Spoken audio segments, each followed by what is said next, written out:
Imam Syafi'i ini cerita nyata. Imam Syafi'i itu dulu ketika ngaji masih muda itu nggak suka sama guru yang kaya. Kebetulan dia punya guru miskin terus. Namanya Sufyan As-Tsauri, itu miskinnya Masya Allah. Sufyan bin Uyainah juga miskin. Jadi dia miskin, punya guru miskin terus. Sehingga idolanya ya sama guru-guru yang miskin. Suatu saat guru-guru ini menyarankan dia ngaji Imam Malik. Imam Malik itu kaya raya. Itu babutnya Imam Malik kalau diinjek itu mata kakinya tidak kelihatan saking halusnya. Kalah Indonesia lah kalah. Imam Malik tuh gaya.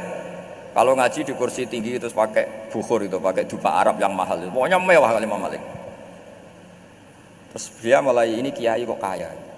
Kemudian setelah beliau alim tanya, saya harus ngaji siapa setelah ilmu jenengan habis kira-kira gitu. Kata Imam Malik, sudah kamu tidak usah perlu ngaji saya, kamu sudah alim alama.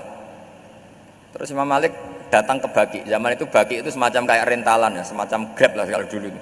Mana kafilah yang mau ke Irak? Ya sudah terus. Oh kita mau ke Irak. Ini antar ke Muhammad bin Hasan As-Syaibani. Itu dibiayai sama Imam Malik. Grabnya ya dibayarin, itu kafilahnya itu ya dibayarin. Imam Syafi'i disangoni surrotan min dhahabin. Jadi satu kepes uang dikasihkan. Itu pernah tak hitung semurah-murahnya itu sekitar 60 juta. Imam Syafi'i mulai mikir. Kiai yang saya kritik lomo, sing kiai miskin tak puji, gak pernah ngamal kan, tentu orang miskin kan. Setelah datang ke Muhammad bin Hasan As-Syaibani, beliau itu pakar usul fikih, muridnya Abu Hanifah. Beliau al-usuli, pakar usul fikih. Itu Muhammad bin Hasan As-Syaibani itu kalau ngitung emas, itu di ruang tamu. Uangnya miliaran, emasnya banyak. Dari kota ini dipindah ke kota ini, emas kalau ngitung di ruang tamu. Bukan di kamar, di ruang tamu. Imam Syafi'i tambah kaget. Imam Malik kayak gitu sudah saya soal, malah ini kaya raya. Setelah Imam Syafi'i kelihatan kaget, digojlek sama Muhammad bin Hasan As-Syaibani karena beliau senior. Atajabu min hadza, kamu aneh melihat ini? Iya. Kenapa? Ulama kok kaya raya.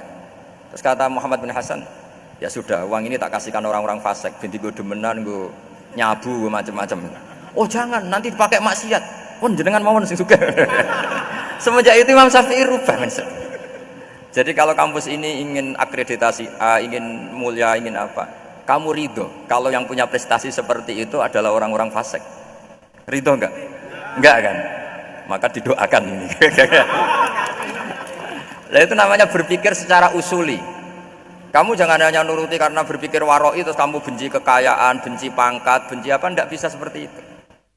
Karena pangkat dan kekayaan ketika dikelola secara kesolehan maka akan menjadi energi positif yang luar biasa. Semenjak itu Muhammad bin Hasan As-Syaibani berhasil mendidik Imam Syafi'i.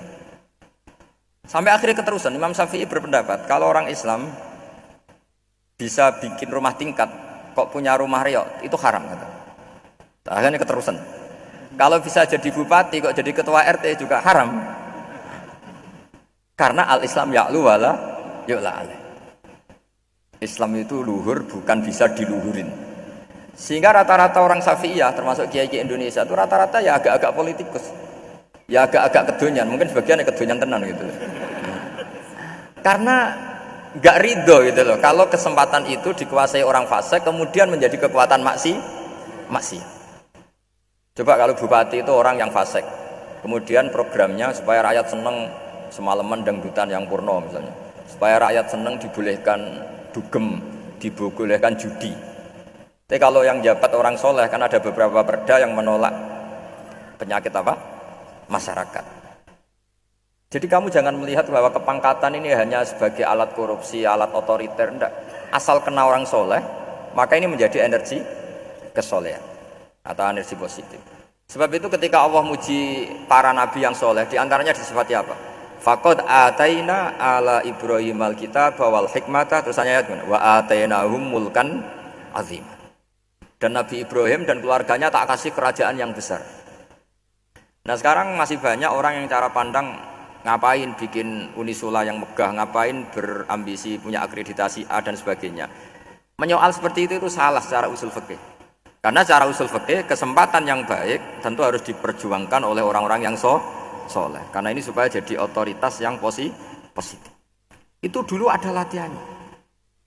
Jadi orang dulu itu gampang sekali ketika milih miskin ditanya, kenapa miskin? Saya ingin hisab saya ringan. Tapi ketika mereka kaya, yang soleh, supaya harta ini tidak dipakai orang yang nanti dipakai maksiat. Kita misalnya orang soleh kok mau pangkat, karena kita ada ridho, kepangkatan itu dipegang orang maksiat, kemudian menjadi energi maksiat. Begitu juga seterusnya.